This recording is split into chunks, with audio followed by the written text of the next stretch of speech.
Or do the rich people cringe and say, don't tell them that, Robert? Yes. Don't tell people what you know. Right. Keep them poor.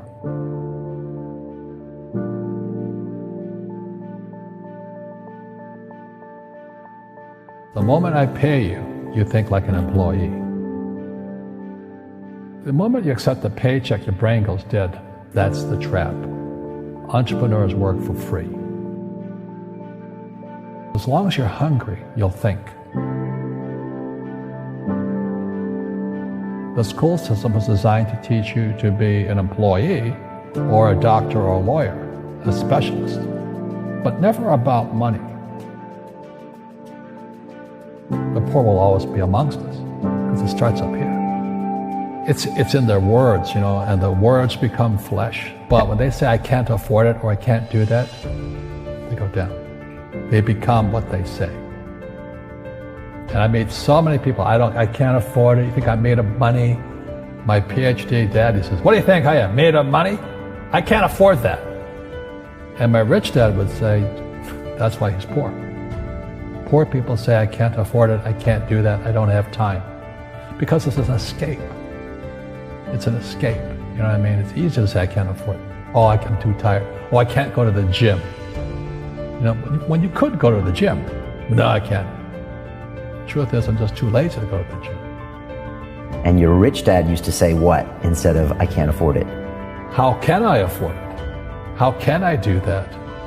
A question opens the mind, a statement closes the mind. So when you say, I can't afford it, your mind shuts down, and you become what you say. People right now who are sitting at home, who are struggling financially or worried about money or unhappy, they may be making a lot of money, but unhappy with what they're doing. It was probably taught to you. Your superego was taught, get a job, work hard, or you'll never be rich, or the rich are evil, or whatever. Poverty is passed on. It's taught in your families. And middle class is taught in families.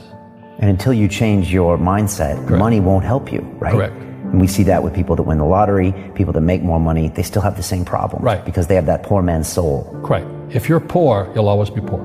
That's really hard for people to understand. Yeah, the money will disappear that fast. Just like most pro athletes, they make millions of dollars, and 65% are bankrupt 5 years later. It's because they come from poor families. But unfortunately, what Mr. Lipton was saying, it's passed down genetically. That's the frightening thing.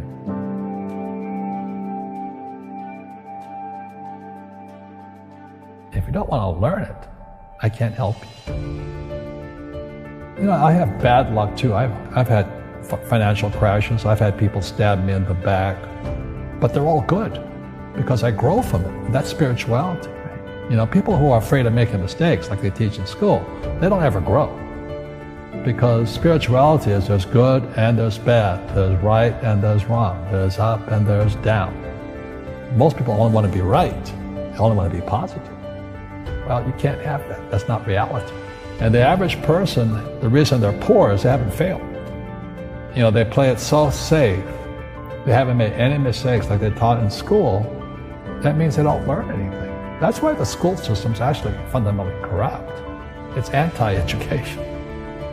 But the average guy is standing there, oh, I'm an A student, I'm going to do this all on myself. And a bunch of rugby players run you over, and you go, well, they're not playing fair. Yeah, well, you're playing stupid. You should have a team. You should have accountants, attorneys, and bankers and all that stuff. But that's not the game I want to play. I said, then don't play the game.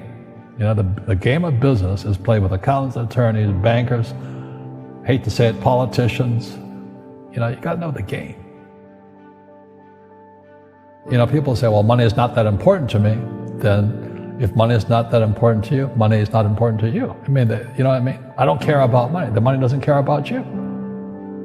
The word does become flesh. Oh, I'll never be rich. Or the favorite one is the rich are greedy. It's the poor that are greedy. If you think about it, because to be rich, you have to give something. I have to produce books and games, and I purchase real estate, I provide housing, provide jobs and all that. That's why I'm rich. But greedy people produce nothing. Einstein said, imagination is more important than knowledge, but knowledge empowers imagination.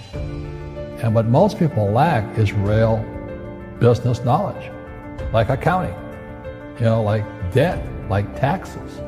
You got to know that stuff, but they don't teach it in school to anybody. You see, most teachers in school, they're out of ethics. They teach subjects they themselves don't practice. Because I understood what a fake teacher is. A fake teacher is somebody who just wants a job and they'll teach anything.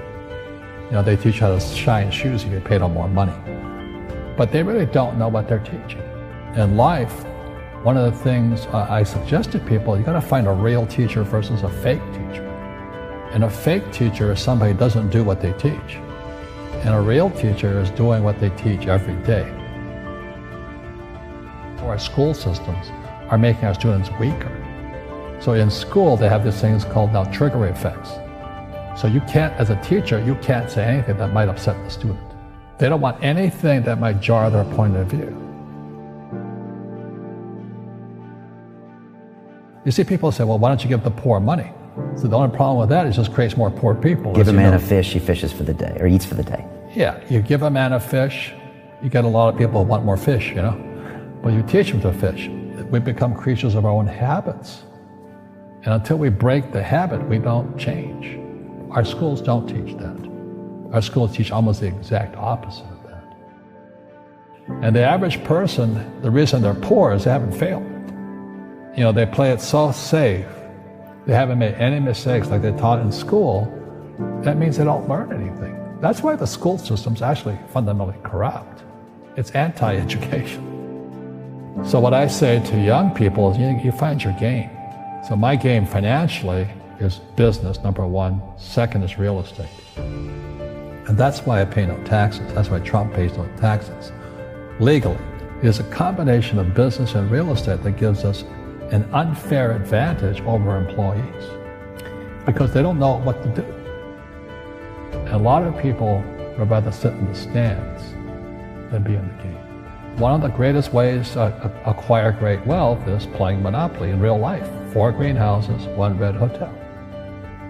But is that all there is? That's it. Robert, if I could give you some kind of a magic phone and you could make a call to the 20-year-old Robert Kiyosaki and give that young man a bit of advice, what would you tell him? I would just say keep going. Just do what you have to do. Just live it to the fullest, which I did. Nothing I ever did made sense. Could you imagine quitting a $120,000 a year job for $200 a month to go fight in Vietnam and almost die? It didn't make sense, but it was the best decision I made at that time. And I think what most people do is they let their parents or their friends talk them out of life. So afraid of failing. But failing is how we succeed.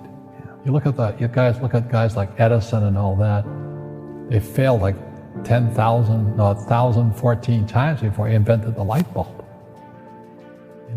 Our schools punish you for making mistakes. And that's why we have so many people who are so afraid of admitting they make mistakes or afraid of failing.